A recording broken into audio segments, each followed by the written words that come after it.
September's normally our best month for surf, but unfortunately this year's been pretty flat. So we sent one of Wales's best surfers, Joe Dennison, off in search of some alternative waves. To make things happen, you've got to try to make things happen, or all your hopes will live as dreams, and it's so nothing, and it's so. I'm Joe Dennison. I've come all the way from Pembrokeshire to try and surf the 7 ball this morning. I'm not sure how well I did, but I found a local legend, Irene. Hi. Why are you a legend on the river? Well, apart from being virtually the only woman who comes to surf the river on a regular basis, I do actually hold the ladies' distance record on the 7. Surfed it for 2.5 miles. What is the bore? The bore is a tidal surge, and it's turned into a wave because of the shape of the estuary and the height of the tide. The 7 has the second biggest tidal range in the world, so that is a huge amount of water being forced into an ever narrower channel, which eventually gets thrown up into a wave, and the wave is generally maintained up to Gloucester, which is about 26 miles.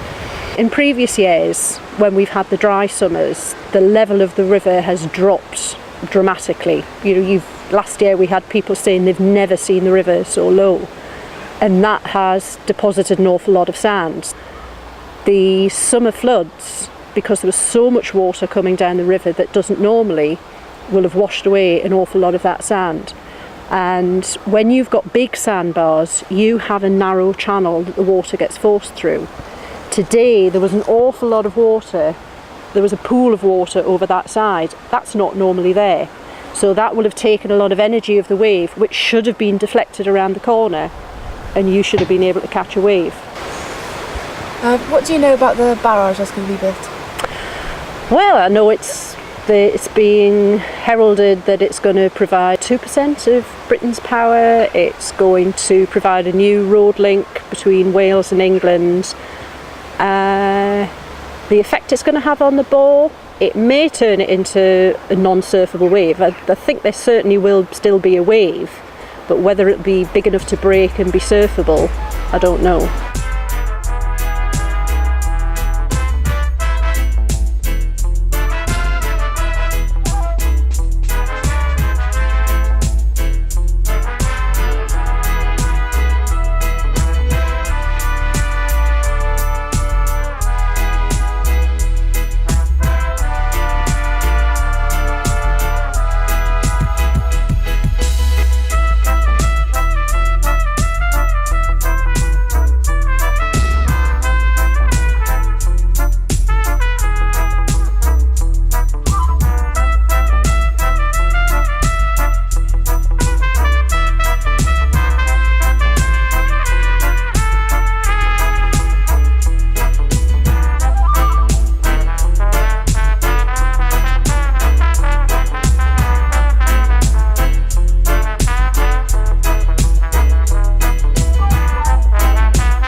The estuary is an environment of mudflats, and there are thousands upon thousands of birds, migrating birds, that come here in the summer, and there are different lots of birds that come in the winter, come from colder areas, and if they lose their mudflats, then we'll lose those birds.